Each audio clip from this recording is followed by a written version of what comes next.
गणपत नाम का एक आदमी एक छोटे से गांव में रहता था। उसकी दो जुड़वा बेटियां थी। वह उन्हें पढ़ा लिखा कर अच्छी तरबियत देना चाहता था। वहीं उसका एक दोस्त उसे रास्ते में मिल जाता है और वह कहता है कि मेरे तो बेटा है और तू अपनी बेटियों को पढ़ा के क्या कर लेगा। बेटा तो बुढ़ापे का सहारा बनेगा, बेटियां तो ब्याह के ससुराल चली जाएंगी। तभी वह उसे कहता है, क्या सोच है भाई, अगर तेरी सोच को तो समाज सुन ले तो तेरे पैरों में नतमस्तक हो जाएगा। क्या इतनी घटिया सोच रखते हो तुम? क्या हम अपनी बेटियों को उनका फ़ायदा उठाने के लिए ही पढ़ाते हैं क्या? मैं चाहता हूँ कि मेरी बेटियाँ पढ़ लिख कर इतना काबिल हो जाएं कि वह कभी भी परेशान ना हो जिंदगी में। छोटा वह गांव इतना पिछड़ा हुआ था कि अभी तक उसमें लाइट की व्यवस्था भी नहीं हुई थी। उसकी बेटियां दिन रात पढ़ती और लाइट नहीं होती तो वह मोमबत्ती लगा के पढ़ती। उसका पिता देख के उन्हें बहुत खुश होता था। एक दिन सभी लोग इकट्ठे होकर प्रधान के पास जाते हैं और उससे बोलते हैं कि लाइट नहीं आई है गांव में, आप उसके लिए कुछ कीजिए ना। लेकिन वह उन्हें कहता है कि गांव में झोपड़ी वाले तो घर हैं, कहीं पतंगा गिर गया तो सारे घर जल जाएंगे। मैं नहीं ला रहा इस गांव में बिजली वगैरह।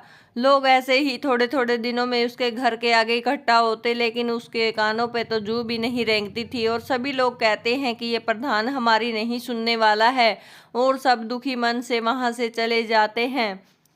कुछ लोग तो शहर में कमाने के लिए चले जाते थे और बिजली ना होने के कारण सभी लोगों को बहुत परेशानी होती थी। थोड़ी बहुत मजदूरी करके घर का गुजारा कर लेते थे।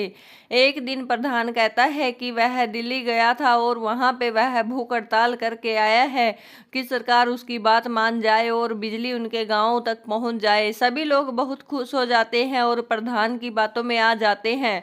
ऐसा कुछ नहीं होने वाला था। प्रधान तो बहुत लालच में आ गया था। उसने इनके जमीन के कागज बनवाए थे जिससे कि लोग इतना खुश हो गए कि उन्होंने बिना पढ़े ही अंगूठे लगा दिए। उसमें ये लिखा हुआ था कि सभी लोग अपनी जमीन और अपने घर बार प्रधान के नाम कर रहे हैं। भोले भाले लोग उसकी बातों में आ जाते हैं और अंगूठा लगा देते हैं।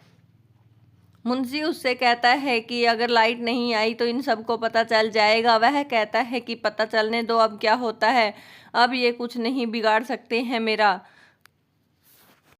रीना और टीना भी बड़ी हो जाती हैं और सभी लोग बहुत परेशान थे प्रधान के कामों से, क्योंकि सारे साल वह खेतों में मेहनत करते और प्रधान उन्हें सिर्फ खाने के लिए अनाज देता था और इसके सिवा उन्हें कुछ नहीं मिलता था।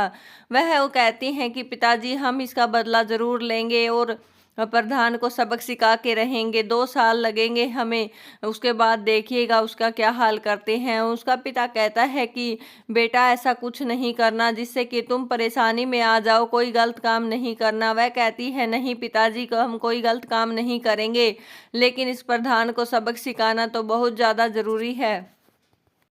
वह दोनों बहुत अच्छे नंबरों से यूपीएससी की परीक्षा पास कर लेती हैं और 2 साल के बाद वह आईपीएस ऑफिसर बन जाती हैं और दोनों प्लानिंग करती हैं कि प्रधान को सबक सिखाना है। वह एक बिल्डर को लेके जाती हैं जो उनका साथ पढ़ा हुआ था और वह उनका दोस्त भी था। वह प्रधान को बताती है कि यह बिल्डर ओबराय का बेटा है जो हमारे गांव में कंपनी खोलने के लिए आया है। प्रधान उसकी बातें सुन के बहुत खुश हो जाता है क्योंकि वह बहुत ज़्यादा बड़ा बिल्डर था और वह एक कागज़ पे साइन करवा लेता है उसके। और वह कहती है कि तुमने अपने घर कारोबार सभी कुछ मेरे पिताजी के नाम कर दिया है और अब तुम्हें ये घर छोड़ के जाना होगा। प्रधान कहता है कि तुम लोगों ने मेरे साथ धोखा किया, अब जिसने पहले धोखा किया हो उसके साथ तो धोखा ही होगा ना। अब प्रधान भीख मांगने पर मजबूर हो जाता है और उसको वहां से निकाल दिया जाता है क्योंकि उसने भी तो बेईमानी की थी और बेईमान का अंजाम एक ना एक दिन भुगतना ही पड़ता है। और जो उसने भुगता है, सभी गांव वाले बहुत खुशी खुशी से रहते हैं।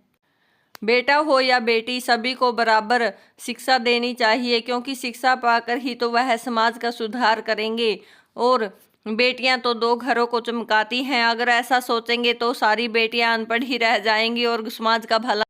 माता पिता को बेटा हो या बेटी दोनों के साथ निस्वार्थ भाव से उनका पालन पोषण करना चाहिए और उनकी शिक्षा को भी पूरा करना चाहिए। धन्यवाद।